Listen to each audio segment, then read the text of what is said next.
Now, excited, I'm sure excited din kayo, so let's start with calling on the cast of My Love Will Make You Disappear.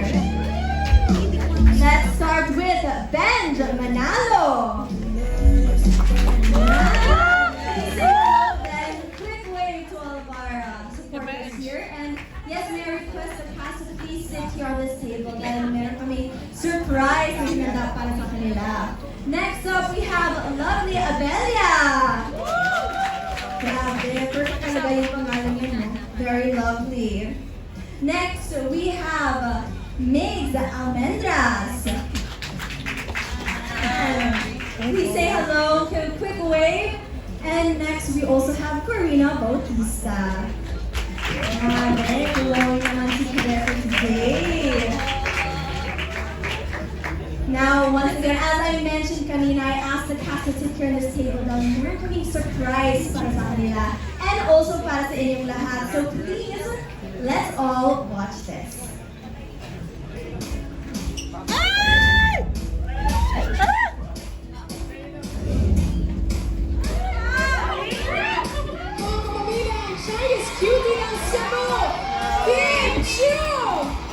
Pauli found himself auditioning for a TV show. Parang one day, my agent was asking a lot of his talent to audition for a reality show.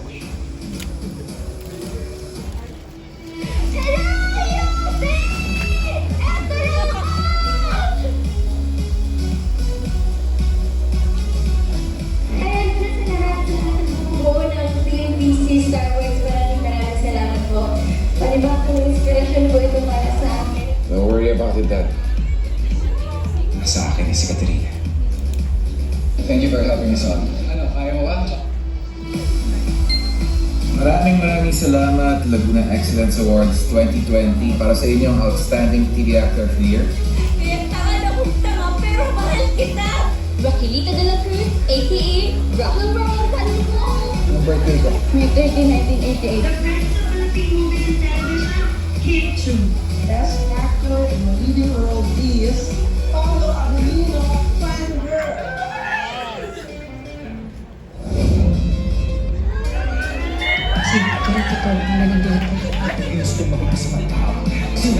I'd like to compliment myself.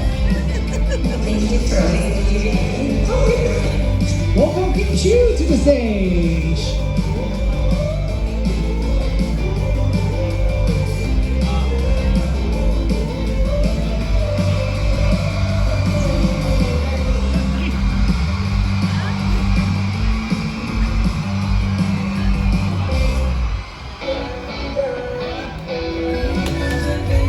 Kasama syempre ang star cinema. My love will make you disappear.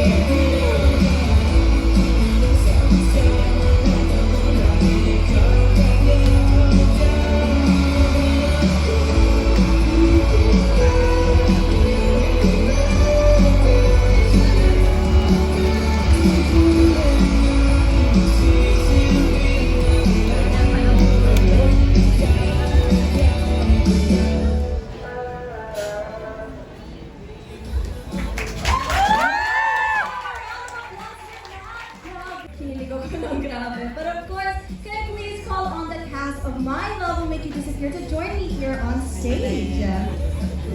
Yan! Grabe, I cannot wait to see. Pero I'm sure yung love nyo para kay Kim Pao hindi naman din mag-disappear, diba? Yes! Tama! Thank you guys so much. So,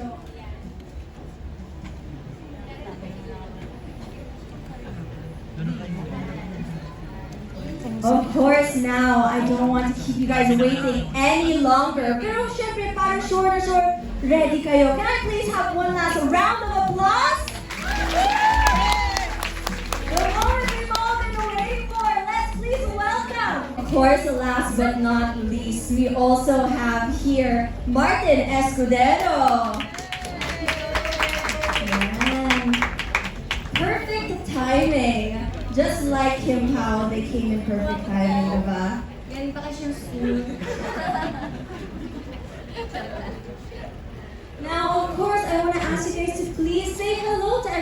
we're live, of course, and we also have all your supporters here watching you guys tonight. Let's start with Kuya Ben.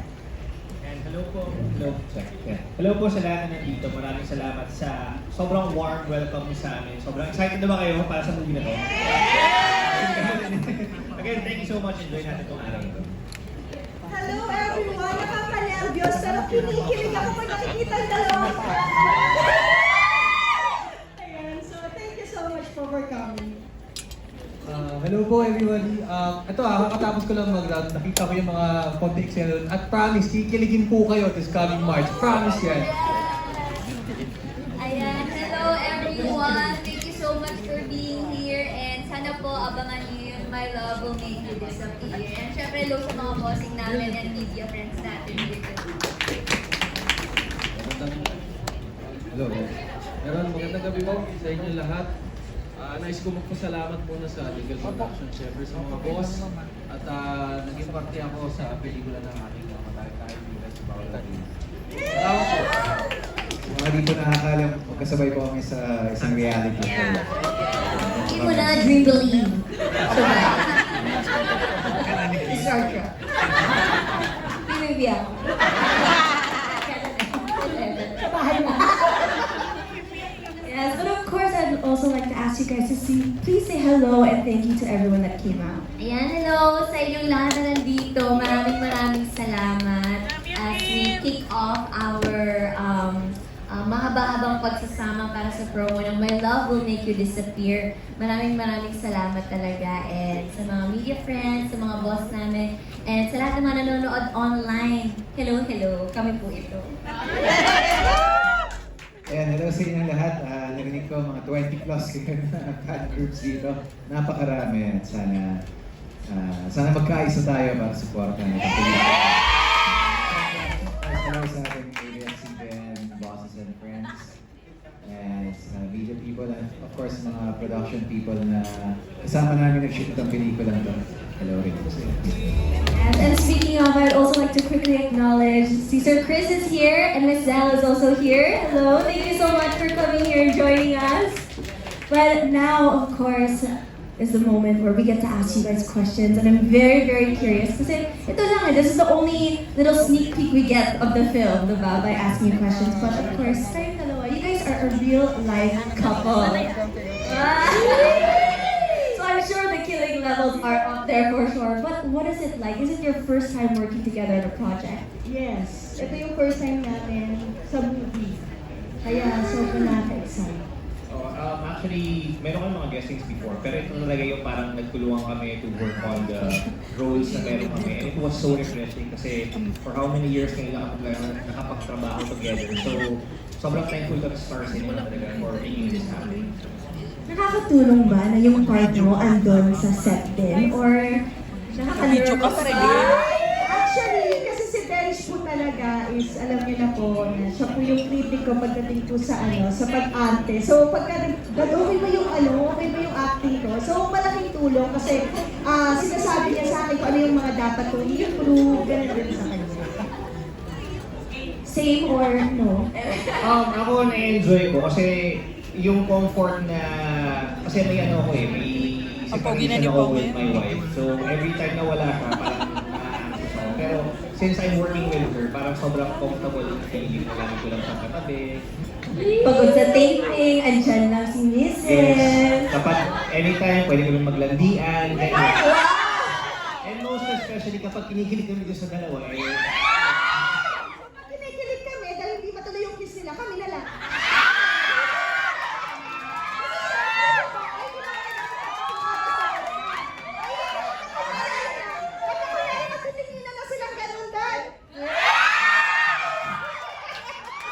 Also, another thing to add, isa sa favorite characters ko dito, yung character ni Lovely dahil parang very unique siya sa paningin. Lahat na niya. Oo, lahat na sila ilonggo na doon sa movie. Check natin mamaya sa movie kung papatalo ba yung Kim Pao sa kiss nila.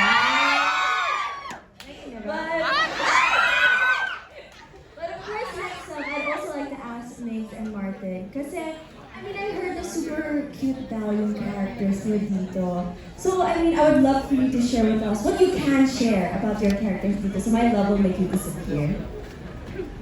Gusto ko rito kasi mas lamang yung kilig at syempre kailangan pwede sa bata. Kaya yung atake namin, mas light, mas ano lang, mas enjoy lang. Kasi ang importante, habang ginagawa namin yung eksena, ini-enjoy namin para yung mga manonood. Ayan, wala pa. Ayun, ulitin ko, ayun, mas atake namin mas light, mas kilig para pwede rin sa panoorin ng bata. Sigurado ko na habang ginagawa namin yung mga eksena, ina-enjoy ko na para yung mga manonood, sigurado akong i-enjoy din.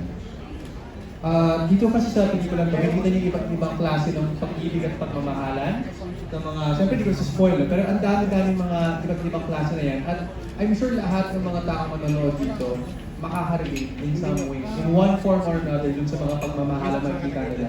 Bukod doon, siyempre, sobrang saya ng cast na to, makikita niyo talaga yung kwela namin on screen. So we really am excited for you guys to watch the movie. Wala lang dito yung pinaka-reyna namin. Si Miss Wilma. Si Miss Wilma. Sa media con siguro. Yes, we're looking forward for that. But I'd also like to acknowledge your Roxy Dikigan who is here. Thank you so much for joining. But of course now, I'd also like to go back. I love what you mentioned na kapag kayo nag-enjoy kayo sa taping, kita naman din sa final product. Mag-enjoy din yung mga viewers, diba? But Kare, hello! Ayan, I would also Barkada kayo. Barkada. Yes, Rise Studio represent. Wow. But of course, Kare, I'd like to ask you, itong movie, how is it working here with, Star Cinema? I heard this is your first movie with Star Cinema. Yes, this is my first ever project with Star Cinema. Kaya sobrang nakakakilig po and super thankful rin naman po ako na napili po ako ng ating mga bossing and syempre nila direct to be a part of this napakagandang project. Yes. Pasensya na, hinihingal po kasi ako. Napatak po kasi ako dito. Kinabahan ako sabi ko, nagiging si Ate Kimi. At least fresh pa rin, di ba?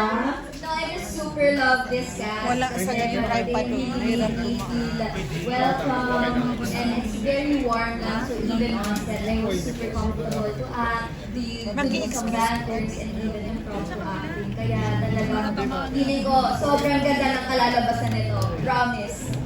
Wow, I'm very, very excited. And for some reason, I cannot believe the first project mo to with Star Cinema, diba?